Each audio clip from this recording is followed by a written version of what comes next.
যারা ডিউটি করতে আসছে তাদেরকে বলবেন মর্নিং শিফট মানে 8টা থেকে শুরু। 8টা মানে 7:30টার মধ্যে ঢুকে বা 8:45টার মধ্যে ঢুকে শুরু করে 8টার আগে কিন্তু ডিপার্টমেন্টে চলে।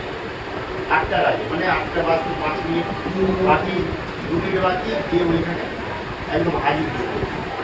তারপর যারা সুপারভাইজার তারা কিন্তু যে ডিপার্টমেন্টের দায়িত্বতে আছে সব ডিপার্টমেন্টে গিয়ে তারা প্রপারলি চেক করবে যে যারা জিডিএর কাজ করছে, সুপারের কাজ করছে, তারা সাফ সাফাই করছে কি না, বেড চেঞ্জ বেডে যে চাদর হয়েছে সেটা চেঞ্জ হয়েছে কি না, সিস্টারদের রুমটা চেঞ্জ হয়েছে কি না, পরিষ্কার হয়েছে কি না, ডাক্তারদের পরিষ্কার হয়েছে কি না, ডাস্টবিনগুলো নোংরা খালি হয়েছে কি না, মানে ভালোভাবে পরিষ্কার পরিচ্ছন্ন যারা করছে কি না সেটা দেখার প্রত্যেকটা সুপারভাইজার দেয়। এইখানে সুপারভাইজার কোনো সবসময় বসে থাকবে না। আমি কিন্তু ওয়ার্ডেও রাউন্ড মারবো, আমি কিন্তু এখানেও রাউন্ড মারবো। আমি যদি দেখি যে কেউ এখানে বসে আছে, আমি চুপ করে খাতা দেখবো, খাতা দেখে আমি সোজা ওয়ার্ডে চলে যাবো, দেখবো যে যে সুপারভাইজার বসে আছে তারা কিন্তু কোন ওয়ার্ডে দায়িত্ব আছে।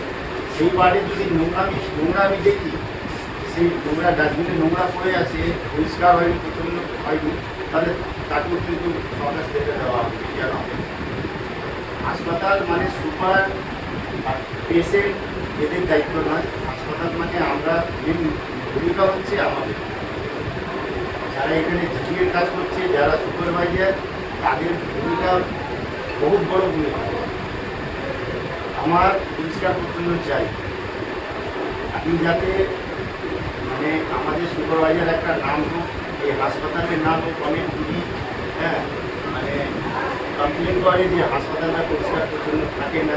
ঠিক আছে, হাসপাতালে ওই সার্টিফিকেটগুলো ঘুরে বেড়ায়, সেইটা নিয়ে আপনারা সুপারভাইজাররা আমার নাম করে ডেপুটি সুপারের কাছে বা এমএসপির কাছে বসে বলবেন দিলীপবাবু ভুলে গেছেন এটা করতে। সত্যি মানে একটা সাধারণ কথা, একটা বেডে যদি 60 ঢোকা ঘুমায়, একটা পেশেন্ট এখানে ভর্তি হচ্ছে, তার মানে সে তো এমনি ডিফিকাল্ট একটা অবস্থায় ভর্তি হচ্ছে, তার মধ্যে যদি রাত্রিবেলা ঘুমোতে না পারে তাহলে পেশেন্টটা সুস্থ কী করে হবে।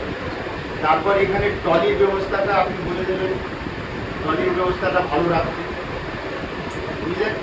ট্রলি মানে চাকা ভাঙাচোরা না, যেটা ট্রলির উপরে যেটা থাকে সিটটা, সেটা যেন কাটা ছেঁড়া না থাকে। চেষ্টা করবেন ওই বিনার যেটা ওইটার মধ্যে বলবেন যে হুডি টাইপের কিছু করে দেবেন। ঠিক আছে, বুঝেছে? এইটা কিছু কিছু জিনিস। আর একটা জিনিস, এই যে আলমিরাটা আছে, এই আলমিরার চাবিটা সরবাবু, এই আলমিরার চাবিটা কার কাছে বলবেন এটা খুলে দিতে। আর না হলে কটা তালা দেওয়া আছে, এর মধ্যে কি ফাইলপত্র আছে আমি জানি না, এটা আপনি দেখে নেবেন। দেখে নিয়ে চাবি যদি পাওয়া যায় ঠিক আছে, না হলে আপনারা ভাববেন তিনি আমাদের তালা দেবেন, ফাইলপত্রটা গুছিয়ে দেখে নেবেন বা সুপার অফিসে জমা করতে। আর বেরোবার সময় যারা ডিউটি করে আসছে এবার ডিউটির কথা, তারা ধরেন 8টা থেকে 2টো, কেউ 12টার সময় পালিয়ে গেল। ঠিক আছে, তো আমরা কী করে বুঝবো যে মর্নিং ডিউটির লোকটা কোথায় আছে, ওয়ার্ডে আছে কি নেই? তো তাদেরকে বলবেন ডিউটিটা 2টো অবধি এসে এখানে কিন্তু শুয়ে পড়ে যাবে। ইন টাইম আউট টাইম দুটো জিনিসটা আমার দরকার, ঠিক আছে? In time out time. কিছু কিছু জিনিস আরও অনেক কিছু বলার আছে, সেটা বলে দেবো আস্তে আস্তে করে। 4-5টা বিষয় নিয়ে আমি বললাম, আরও অনেক বিষয় আছে। হ্যাঁ, কাজ করতে হবে ভালোভাবে, যদি গভর্নমেন্টের নাম বলছি করছি যে আমাদের পাওয়ারটা কম আছে, কটা লোক লাগবে আপনি লিস্টে ওইভাবে করা যাচ্ছে না। এবার মনে সার্জেন একটা ডিপার্টমেন্টে, সেই ডিপার্টমেন্টে লোকটা এরকম আমার হাতে যদি কোনো একটা ডিপার এক্সট্রা থাকে, আমি সঙ্গে সঙ্গে তাদের ডিউটি দিয়ে পারিয়ে নিতে পারি। আমি কালকে 5 জনকে দিতে আমি কালকে 5 আমাকে এই তো ওকে দিয়ে গেলাম। আপনি সুমনের সাথে কথা বললেন? হ্যাঁ, আপনি বলেন 5টা রিজাল্ট লাগবে, দিলীপবাবুকে আপনি বলুন, দিলীপবাবুকে বলছি আপনি বলে দিন, সেটা বলবেন ফোন করতে আমি কথা বলে নেব। ওনাকে বলবেন যারা সুপারভাইজার জয়েন করেছে তাদের অ্যাপয়েন্টমেন্ট লেটারটা তাদের হাতে পায়, যারা নিউ জয়েন করেছে তারা অ্যাপয়েন্টমেন্ট লেটার হাতে পায়, যারা 10 বছর 15 বছর থেকে করছে ওদের কাছে রেকর্ড আছে, তারাও অ্যাপয়েন্টমেন্ট লেটারটা যেন পায়।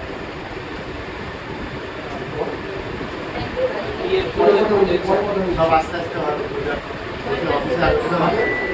বলবেন যারা বাবু এটা দেশ, আপনি একটা কোম্পানি চালাচ্ছেন, আপনি কোম্পানির অনার, আপনার কোম্পানিতে যারা কাজ করছে তাদের অ্যাপয়েন্টমেন্ট লেটার আপনি অ্যাপয়েন্টমেন্ট লেটার, তারপর আইকার্ড।